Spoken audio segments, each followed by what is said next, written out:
పెళ్ళైనా పండగైనా వేడుక ఏదైనా పట్టుచీరల ప్రత్యేక వేదిక వారాహి సిల్క్స్. నమస్తే, వెల్కమ్ టు సుమన్ టీవీ. నేను మీ కృష్ణవేణి. వృశ్చిక రాశి వారికి ఈ జూన్ 1వ తేదీ నుంచి జూన్ 15వ తేదీ వరకు ఎలా ఉండబోతోంది? అయితే వృశ్చిక రాశి వారందాక జాగ్రత్తగా గమనించండి. అన్ని రాశి ఫలితాల్లాగా ఈ 15 రోజులు కాదు. ఎందుకంటే విశేషంగా గురువు జూన్ 2న మారబోతున్నారు కనుక చాలా మార్పులు జరగబోతున్నాయి. మీ జీవితంలో ఎలాంటి మార్పులు రాబోతున్నాయి, జీవితంలో అభ్యున్నతి వైపు వెళ్ళాలంటే ఏం చేయాలనే విషయం గురువు గారు మొత్తం వివరిస్తారు. వీడియో ఆశాంతం వినవలసిందిగా కోరుతున్నాము. ఈ అంశాలన్నీ వివరించడానికి ఈ రోజు మనతో పాటు ఉన్నారు ప్రముఖ జ్యోతిష శాస్త్రవేత్త, ఆధ్యాత్మికవేత్త, సంకల్ప మందిర్ నిర్వాహకులు బ్రహ్మశ్రీ నందిభట్ట శ్రీహర్ శర్మ గారు ఉన్నారు. మాట్లాడదాం. గురుగారు నమస్కారం. వాగర్థావివ సంపృక్తౌ వాగర్థ ప్రతిపత్తయే జగతః పితరౌ వందే పార్వతీ పరమేశ్వరౌ. ఆదిత్యాయ చ సోమాయ మంగళాయ బుధాయ చ గురు శుక్ర శనిభ్యశ్చ రాహవే కేతవే నమః. శృంగేరి జగద్గురు పీఠాధిపతులకి, కంచి పీఠాధిపతులకి నమస్కారములు తెలియజేసుకుంటూ కార్యక్రమాన్ని ప్రారంభిద్దాం. గురువు గారు, వృశ్చిక రాశి వారికి ఈ జూన్ 1 నుంచి 15 వరకు ఎలా ఉండబోతుంది? ముఖ్యంగా 2వ తేదీన గురువు మారబోతున్నారు. ఆ ప్రభావం ఈ రాశి వారిపైన ఎలా ఉండబోతోంది? ప్రధానంగా గమనించుకున్నట్లయితే ఇప్పటి వరకు జరిగింది ఒక లెక్క, ఇక 2వ తారీఖు నుంచి రాబోయేటువంటి జీవితం ఇంకొక లెక్కగా వృశ్చిక రాశి వారికి ఉండబోతుంది. కారణం ఏంటంటేనమ్మా, యోగ శని ప్రభావంలో వృశ్చిక రాశి ఉంది. ఈ కారణం చేత ప్రతి ప్రయత్నంలో ఆటంకాలు అనేటువంటివి ఎదురవుతూ ఉన్నాయి. అయితే దీనికి తోబాటుగా గమనించుకున్నట్లయితే, అంటే మూలిగే నక్క మీద తాటిపండు పడ్డట్టుగా గురుడు కూడా అష్టమ రాశిలో సంచారం చేస్తూ మొన్నటి వరకు అనగా 2వ తారీఖు వరకు కూడా ఈ యొక్క సంబంధించినటువంటి మిథున రాశిలో సంచారం చేస్తున్నాడు. అంటే 1వ తారీఖు మధ్యరాత్రి నుంచి అనగా 2వ తారీఖు గురుడు కర్కాటక రాశిలో ప్రవేశం చేస్తున్నాడు. ఇది అత్యంత శుభకరంగా చెప్పవచ్చు వృశ్చిక రాశి వారికి. కారణం ఏంటంటే, నవమ స్థానము యోగ స్థానంలో ఉచ్చ స్థితిలో పొంది ఉన్నాడు. ధనాధిపతి, పంచమాధిపతి, యోగకారకుడు పంచమ స్థానమైనటువంటి నవమ స్థానంలో గురుడు రాబోతున్నటువంటి కారణం చేత తలచిన పనులు, పంచమం అంటే ఏం చెబుతుంది? తలచినటువంటి పనులు. అటువంటి తలచిన పనులన్నీ కూడాను తిరిగి యోగదాయకంగా మారబోతున్నాయి.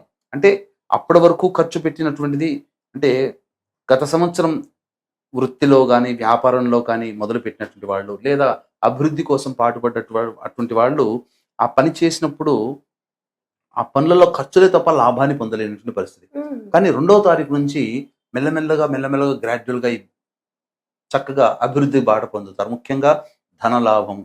అంటే దీన్ని ధనలాభము అంటే మనం ఎలా చేసుకోవాలి, ఎలా అర్థం చేసుకోవాలి అని అంటే, మనకి ఇవ్వాల్సినటువంటి వ్యక్తులు రాని వాక్యలు ఏవైతే ఉంటాయో అవి మనకు తీసుకొచ్చి ఇవ్వడం కానీ జరుగుతుంది. లేదు, మనం పెట్టినటువంటి పెట్టుబడికి ఖర్చుకి సరిపడా వస్తుందే తప్ప ఖర్చుకు మించిన ఆదాయాన్ని మాత్రం పొందలేకపోతారు. ఇక ఈ జూన్ నెల మాసం నుంచి అటువంటి ఆదాయాన్ని బ్రేక్ ఇవన్నీ దాటిపోతారు. ఇది చెప్పవచ్చు.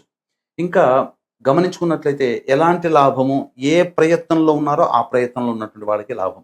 అంటే ఆరోగ్యానికి కోరుకునే వాళ్ళకి ఆరోగ్య లాభం, చదువు కోరుకునే వాళ్ళకి చదువు, అలాగే ఉద్యోగము, వృత్తి అన్నీ కూడాను చక్కగా ఉంటుంది. చక్కగా ఈ యొక్క గురువు యోగదాయకంగా మారబోతున్నాడు. గమనించుకున్నట్లయితే కుంభరాశిలో రాహువు, సింహరాశిలో కేతువు, మీనరాశిలో శని, కుజుడు, ఈ సంబంధించినటువంటి మేషరాశిలోకి, అలాగే వృషభ రాశిలో రవి, మిథున రాశిలో బుధ సంచారము, శుక్రుడు 8వ తారీఖు వరకు, 9వ తారీఖు నుంచి శుక్రుడు కర్కాటక రాశిలో సంచారం చేస్తుంటాడు. అన్ని విధాలుగా యోగదాయకంగా ఉంది. ఒక శని భగవాన్ యొక్క అనుగ్రహం నామమాత్రంగానే ఉన్నట్టుగా చెప్పవచ్చు. కానీ రాష్ట్రాధిపతి అయినటువంటి కుజుడు 6వ స్థానంలో, అందున స్వక్షేత్రంలో ఉండడం, దీనికి అగ్నికి వాయువు తోడైనట్లుగా గురువు కూడాను శుభరాశిలోకి సంచారం చేస్తున్నటువంటి కారణం చేత ఇప్పటి వరకు ఎంత కష్టపడ్డారో ఆ కష్టానికి తగ్గినటువంటి ఫలితాన్ని పొందలేనటువంటి పరిస్థితి నుంచి కష్టానికి తగ్గ ప్రతిఫలం గురుడు మారడంతో పొందడం అనేటువంటిది ఈ యొక్క వృశ్చిక రాశిలో జన్మించినటువంటి వారు అనుభవిస్తారు అని చెప్పవచ్చు. కుజుడు శుభకరంగానే ఉన్నాడు.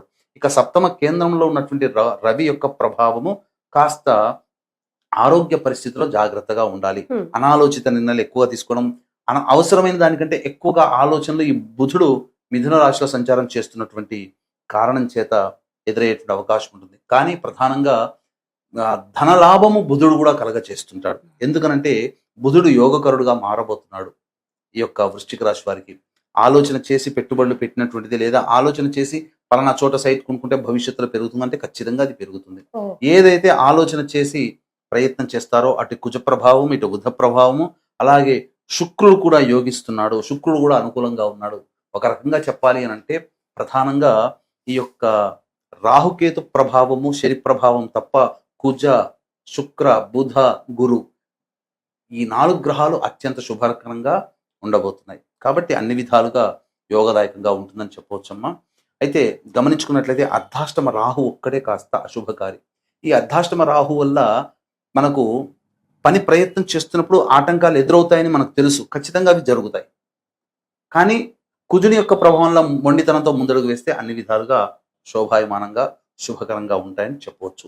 కేతువు ప్రభావము దశమ కేంద్రంలో ఉన్నాడు కాబట్టి వృశ్చిక రాశికి అనుకూలంగా ఉన్నప్పటికీ కూడా ఉద్యోగం మానేస్తే బాగుండేమో అనేటువంటి ఆలోచన వస్తుంది. ఎందుకంటే రవి ప్రభావం వృశ్చిక రాశి మీద ఉంది, దశమాధిపతి.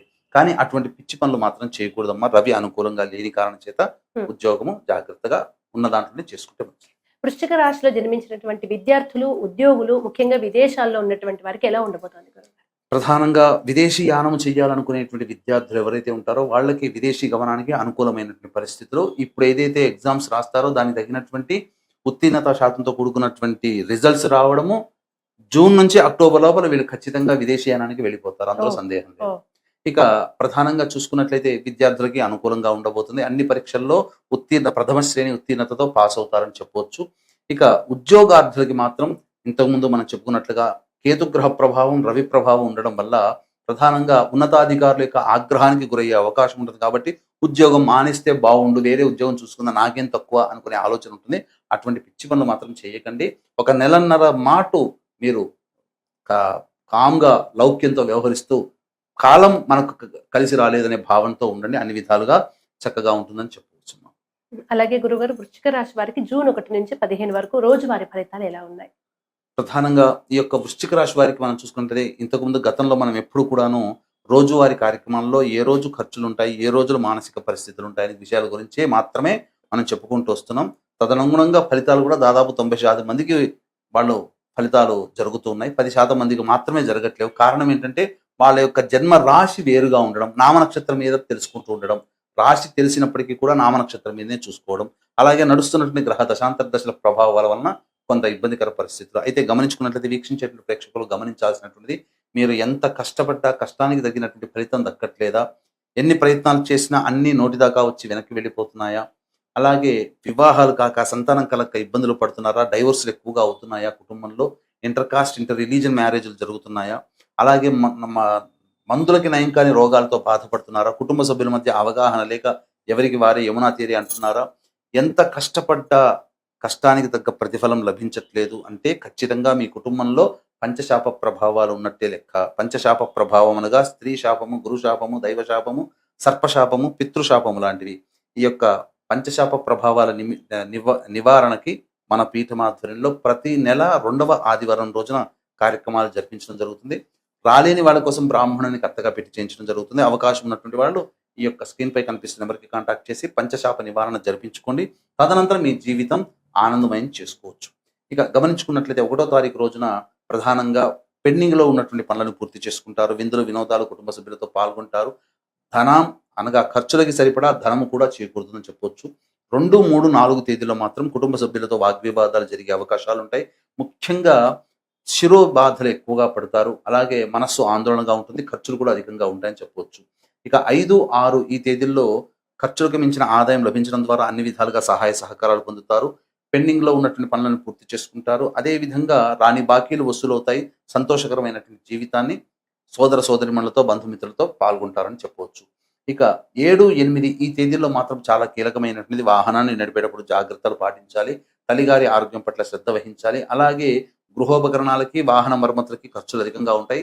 మనస్సు ప్రశాంతంగా ఉండదని గమనించాలి.